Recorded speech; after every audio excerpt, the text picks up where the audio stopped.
guys actually do the 24-hour challenges? I'm gonna make a confession. Why is it so controversial to be honest about how much you earn? Do you actually use the products you're sent? Why don't you get a real job? I would love for you to tell the tax man that. How much money do you make per video? Being totally honest here, aren't you scared that people in your life will gossip and talk rude about you? If you're talking about me around the dinner table, tell your family I said hello. What is the highest amount you've made off an ad? The highest amount I've ever got is... Today, my friends, I am here to bust your YouTuber myths. Basically, I asked my followers over on Instagram for questions that you are usually too scared to ask YouTubers. It is completely the no judgment zone. All of these questions are going to be anonymous. There are no boundaries in this video. No question is too much to ask. I feel like a lot of the time, people are quite polite the way they ask questions. So this time, we're just going all in, straight into the deep end. I'm going to answer any questions that you might have. However, I did get a lot of responses. So unfortunately I'm not going to be able to answer them all, but I'm going to try my best to answer as many as possible. I'm going to be as honest as possible. Let's go. Right, first question is, do you ever lie about how you're feeling on camera? I would say I kind of have two answers for this. Sometimes yes, like I might not always be up for filming a video when I start. However, it always turns my mood around, so even if I feel a bit down at the beginning of the video, I tend to genuinely feel better by the end of it anyway. But most days, if I'm not feeling up to it, I just won't film because I feel like you can tell on camera. Like if someone's not vibing, you don't want to watch that. Do you actually like your followers or are they annoying? I have genuinely, very orange hand on my heart, never once thought to myself, oh, they're so annoying. Never. I feel so lucky to have you guys. I cannot stress to you enough how much I think we would all get on so much in person. You're just my kind of people. We've got the same sense of humour. I love it. Next question is quite a wholesome one. How did you learn to edit your pictures and videos? Videos was definitely harder than pictures at the beginning. I would literally just Google like how to add a title in Final Cut Pro. I've watched countless amounts of YouTube tutorials and kind of just taught myself that way. And then as for pictures, I did the same. Like with making my thumbnails, I make them on Photoshop. I would just Google like how to outline a person in Photoshop and just build it up gradually, and then you don't even realise that you're learning things until it kind of just comes naturally. Do you do YouTube for the money? Being totally honest here, the money isn't the main reason that I love doing what I do. I feel super lucky to have a job that I genuinely love, but it's like every job. No one would go to work if they didn't need to earn money, would they? I don't do it just for the money, but obviously I need to pay my bills. I need to earn money and pay tax like everyone else. How do you deal with the fact so many people see your face online? I don't really think about it, to be honest. Like obviously as I'm filming this video now, all I can see is the camera and myself in the viewfinder. The only time I think about it is if I'm talking about quite a sensitive topic, and then I think about who it could impact and are there going to be young impressionable people watching it and how am I going to word things. Other than that, my day-to-day life, like when I'm filming vlogs and stuff, I just kind of feel like it's a one-sided Zoom chat. Do you see this being your job forever, or do you think YouTube will die down? I don't think YouTube will ever fully die down because it's a platform that's used so widely around the globe, but I do think that YouTube as a job will evolve and it could possibly take me down other pathways as it will for everybody else. I can't imagine that when I'm like 55 and needing to pay the bills, I'm still going to be filming what I eat in a day videos. I mean, I'd love to do that, don't get me wrong, but let's be honest, who's going to want to watch me for that long? Absolutely no one, not a soul on this earth. So I know that it has an expiry date and that does absolutely terrify me, but I just tell myself you've got to live in the present. I love doing what I'm doing right now, so why am I going to change that? What's the point in worrying about the future when I could be enjoying the present? Do you know what I mean? How much money did you earn at the beginning when you first started to get noticed? I was earning about £60 a month for a few months, I would say, when I first started my channel, but it took a long time to get to the £60 threshold on YouTube, I'm not gonna lie. I think it took about 2 years for me of making videos before I got paid for it, and then by that time it wasn't long before I signed with a management. And I remember my first brand deal ever, I don't think I can say the name of it, but it was for an app, and I think for that I got like £1,200 maybe. And I remember getting that email, I was in the car and I was absolutely shocked that I could make that much money, but that was after about 2.5 or 3 years of doing it, and that was not a regular income at that time. That was not my regular fee for a brand deal. What cut do managers take of your earnings? In brackets, AdSense and brand deals. So basically AdSense is the money generated from uploading videos, and brand deals is when you work with a brand and they pay you a separate fee. Generally speaking, I would say it's either 20%, 25% or 30% depending on which management you're with. Some managements do take a cut of the AdSense, some managements don't. Personally, I feel like managements shouldn't take a cut of the AdSense because like filming this video now, a management has no part of that. So to me it's a bit strange that some managements do take a cut of AdSense, but you live and you learn, and I've only learned that as I've got older and kind of had my eyes opened to the industry a little bit. How are you able to talk in front of the camera without feeling stupid? Honestly, I think you just get used to it. I definitely felt stupid at the beginning, but now, like I said, it's kind of just a one-sided Zoom chat. Next question. Do you like it when people come up to you in public? Short answer to this is yes, I do like it. I love having a chat with you guys. It's absolutely fine for you to come up to me whether I'm on my own or whether I'm with family. I never mind if you come up to me, but I've had this happen quite a few times. I'll be like just out and about with my mum and I'll have people calling like Fairpan, Fairpan, and I'm turning around and I can't see anyone and they're kind of like hiding away, and my mum feels a bit awkward about it and I feel awkward about it and everyone's looking at us. That's not okay. You feel like you're being watched. It's not a nice feeling. So other than that, I absolutely love when you guys come up to me and we have a little chat and I ask you what you're doing and we have a little hug. It's lovely. Do you really ignore hate and not worry about it? I try to ignore it as best I can. Obviously, if I'm checking my comments and there's a hate comment, then I can't help but see it sometimes, and it bothers me for about an hour and then I forget about it. In the past, I've read hate forums about myself and honestly felt bad about it for weeks, and even now I think about it sometimes and I'm like, Han, why did you read that? Like, I physically searched for it. What was the point? There is no point. Don't even get me started on hate forums. I think they should be banned. I think it should be illegal. I can't wait for what I just said to be on a hate forum. Hi guys, hope you're all good. But who's got the time? Honestly, who has got the time to pick apart someone else's life? I never worry about what they say because none of them know me in person, so it's literally irrelevant. I can't say I never think about it, and sometimes I'll like make a joke in a video and think that's gonna be on a hate forum, but it doesn't stop me saying the joke. But I never read hate forums now. Do you feel pressured to do brand deals as you don't know when your next one will be? I felt like this a lot last year before I was with my current management because I wasn't getting a lot of brand deals, but to be honest with you, since changing management, I don't feel like that at all because I have a lot more brand deals coming in now and I feel more able to decline some and say yes to the ones I really want to do because now I've got a bit more of an option, so it's a lot better now. It's a lot less worrying, let me tell you that. Someone says you get a lot of free time / holiday time, just not in big lumps like normal jobs.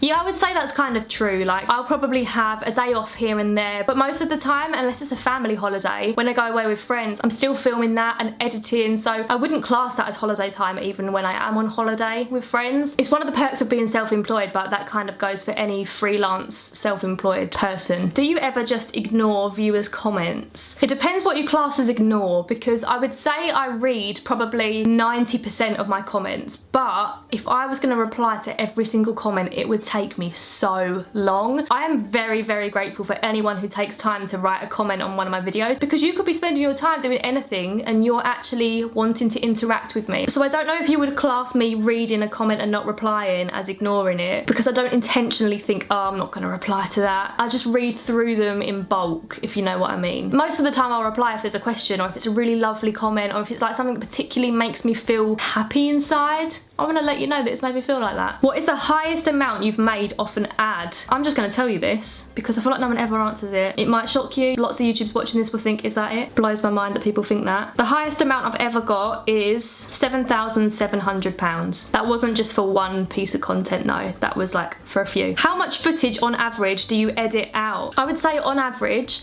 for each video, I have between an hour and a half and 2 hours of footage. And as you know, all of my videos are between 10 and 30 minutes long, so I cut out quite a lot, but a lot of it is me rambling or is just me paused.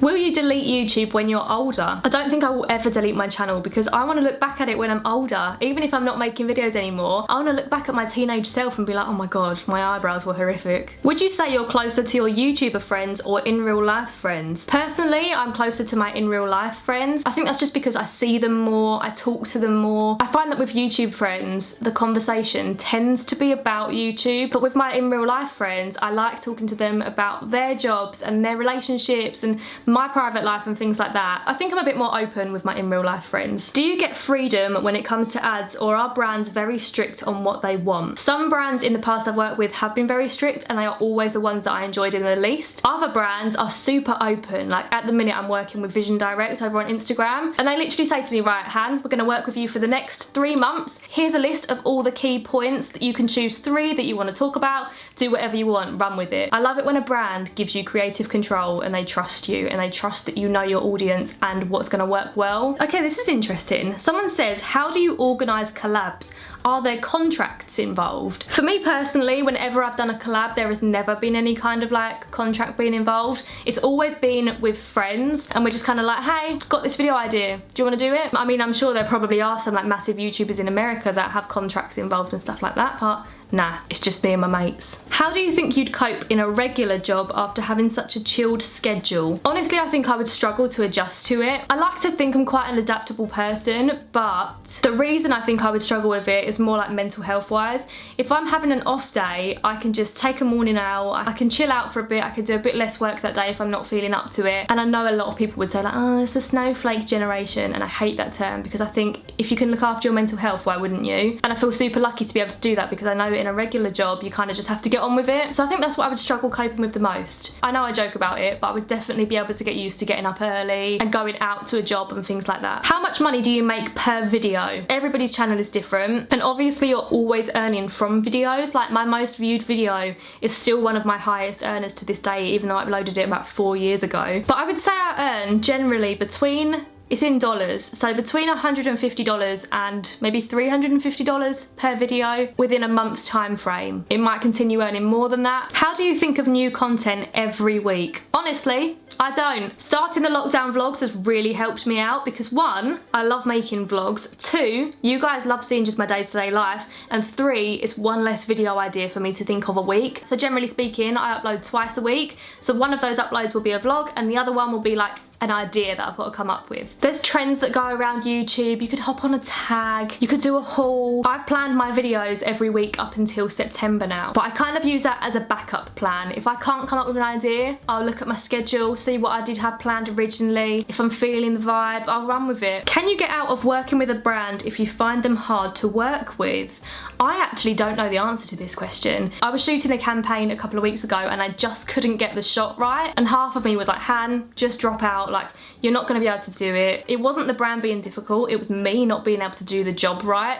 At least I felt like I couldn't. But then I'd already signed the contract, so I didn't know if I was actually allowed to drop out or not. I did get there in the end, I got the shots, all was fine. But yeah, I don't know if you could drop out because the brand's being difficult. I assume you could, maybe if you hadn't signed the contract beforehand though. Why is it so controversial to be honest about how much you earn? To be honest, I think it's controversial for 2 reasons. A lot of people think YouTubers earn too much, and the second reason is a lot of YouTubers do earn too much.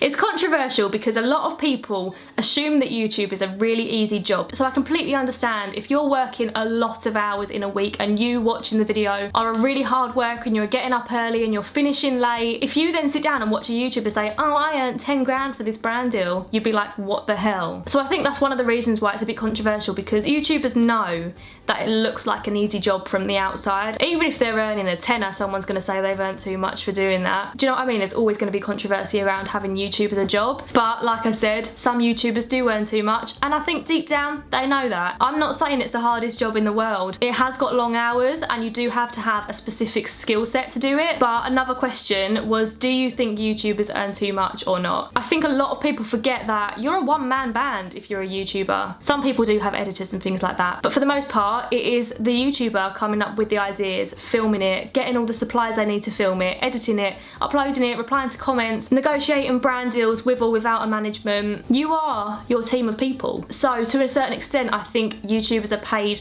the right amount, because if you split that wage into all those different teams of people within an office, it would equate to the same amount. So when someone's doing all the work, why shouldn't they be paid for that? But then saying that, when someone gets paid like 25k for a brand deal, I can't help but think about the NHS and the nurses who are on their feet all day long saving lives, who are massively underpaid, especially at the minute with everything going on. I can't help but think if I was earning that much money, I would feel very guilty about it. Luckily, I'm not earning that much money.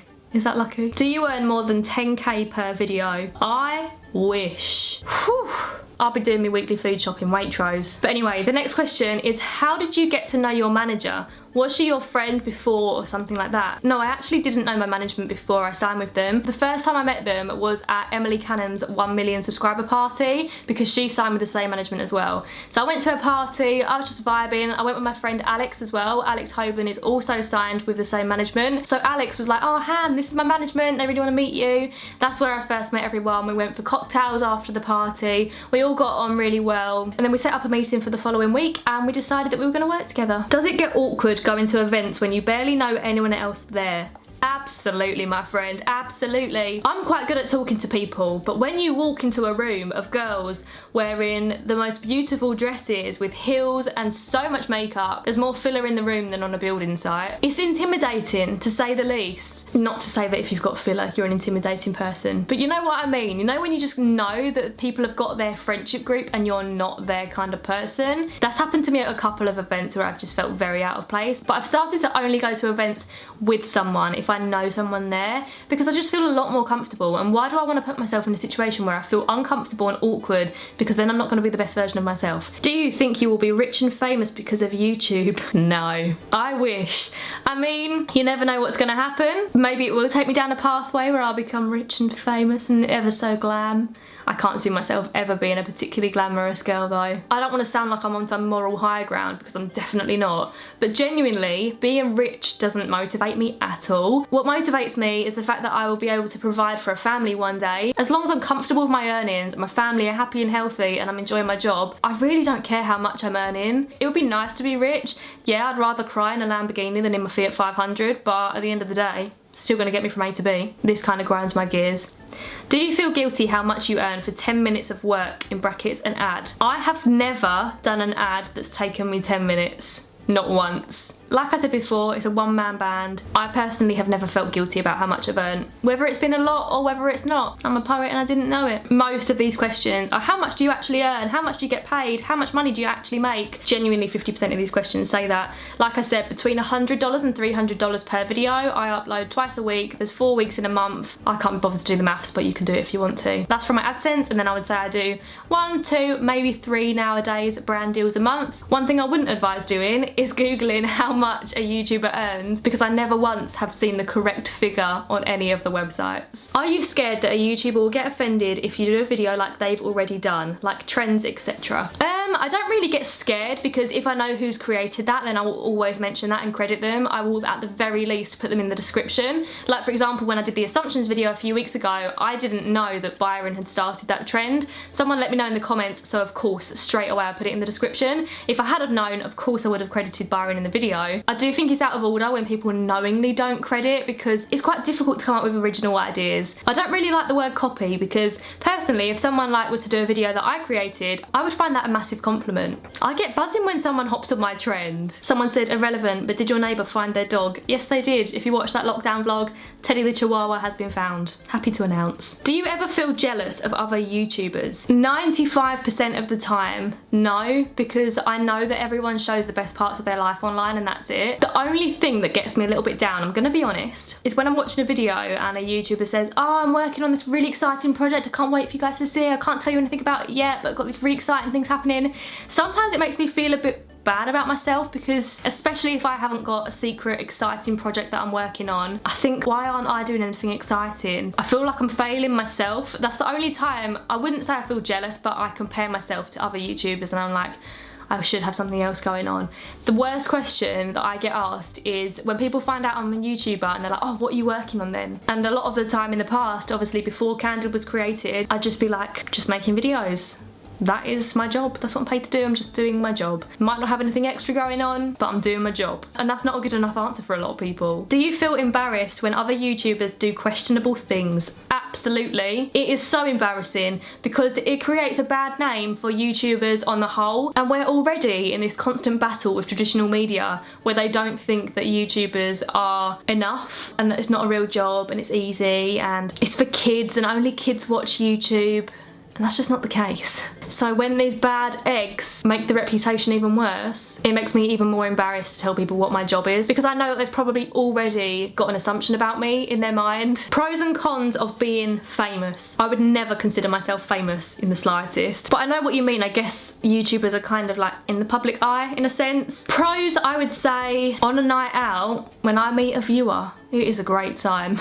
But cons of it, I would say, if I meet someone when I'm out and I'm looking rough, I get so worried that they're gonna go home and think, God, she's such a catfish. I'll hold my hands up and admit I am a catfish sometimes. Yes, I'll put makeup on the gram. Then I'll go to my local town and look like I've just been dug up from 6 feet under. So, catfish, meow. Catfish, meow. Okay, someone says, aren't you scared that people in your life will gossip and talk rude about you? People can be so cruel.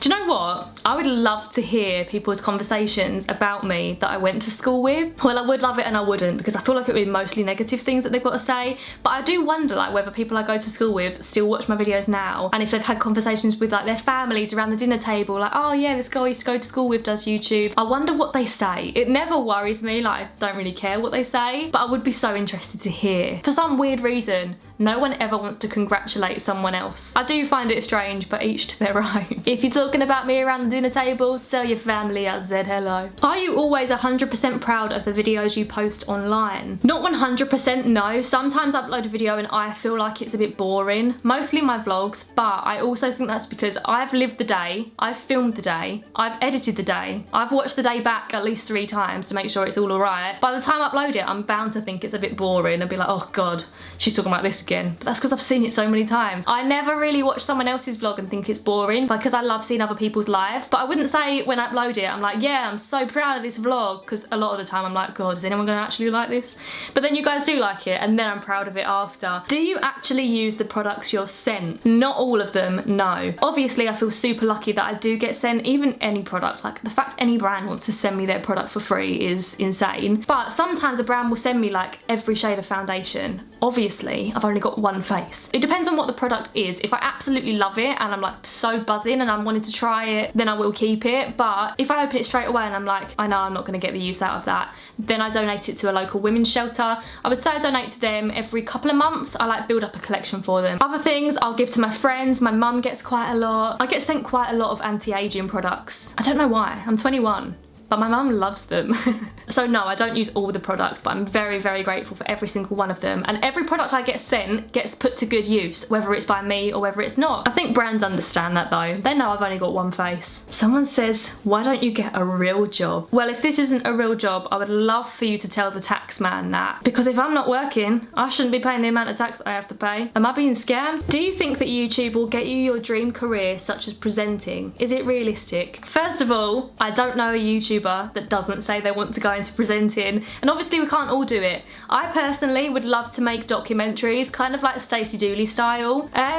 Is it realistic? Honestly, I don't know. That's the beauty of this job, and also the terrifying part of this job is you never know where it's gonna lead. I don't know what the future holds. I just try to hope for the best and not think about it too much. Is that me being naive? Most definitely. Do you guys actually do the 24-hour challenges? I'm gonna make a confession. All of my challenges, except one, have been real, and I generally have done them all day. The only one that wasn't entirely real was when I was handcuffed to Jake Boys for 24 hours.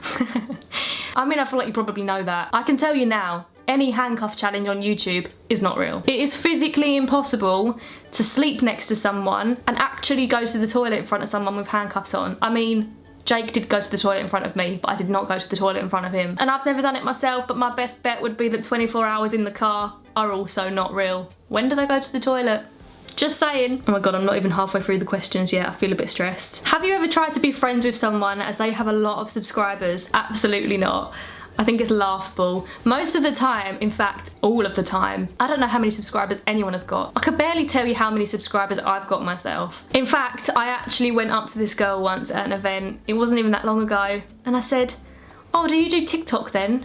She has 16 million followers. I am so oblivious to subscribe accounts and follow accounts. It's unreal. It just doesn't matter to me. Although I have known people in the past who have been at YouTube parties and said, I'm gonna go and talk to that person quickly because they've got a lot of subscribers. I just think that is so shallow. Have you always felt like you need to fit into a certain category? Beauty, lifestyle, etc. I used to, because I've always been told the money is in beauty. Like makeup brands will pay the most. But that's just not me. I'm not a makeup channel. I don't wear loads and loads of makeup. I like working with makeup brands if they have a very natural vibe. Sometimes I felt a little bit lost in like, what is my niche on my channel? Like what is there about me that people like? But I've slowly come to realise that actually my niche is just being me. The biggest compliment to me is the comments I get that say you are such a relatable person, or that they like my videos because I'm so relatable. And they're also the videos that I like to watch. I like to watch the normal people. So I think personally, you've got your beauty channels, family channels, lifestyle channels. We should add normal channels as a category, because that is the category that I would fit into, or the hilarious category, you know. Do you worry about always being the right influence, especially for younger viewers?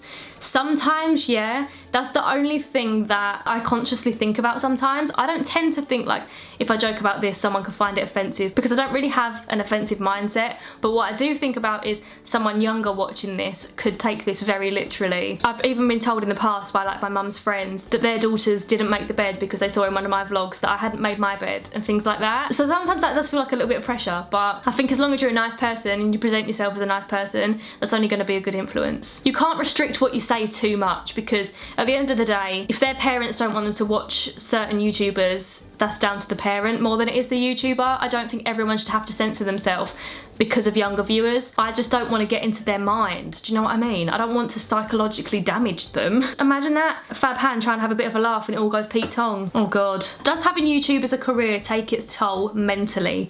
I definitely think so, because I spend so much time looking at my own face when I'm editing, when I'm posting pictures, TikToks all the time. So I have become very self-critical of things that I never even thought about before I did YouTube. So from that point of view, yeah, it is quite mentally draining, but I would definitely say the pros outweigh the cons. What's the reaction you get from adults when you say your job is YouTube? If I'm in the back of a taxi, most of the time it's, oh, what else do you do then? If I had time to do something else, maybe I would be Steve. And the final question is, if a YouTuber slagged you off and it made you lose subscribers, what would you do? Oh gosh, I've never really thought about that. I think the worst thing to do is to stay completely silent if someone calls you out. I mean, I hope I never have to make a Tana Mojo style apology video, but if that did ever happen, I guess I would just tell my side of the story and explain whatever they'd said as best I could. I would definitely talk to them about it in private as well. I'd just try and put right whatever had gone wrong. I would definitely panic at first though. I'd be like, oh my god, this person's being mean. I don't cope well with arguments or people being mean to me at all. I'm such a crybaby. Anyway guys, thank you so much for sending in all your questions. I'm really sorry if I didn't get around to yours. I honestly didn't think there would be this many questions, but thank you very much. I really do appreciate it.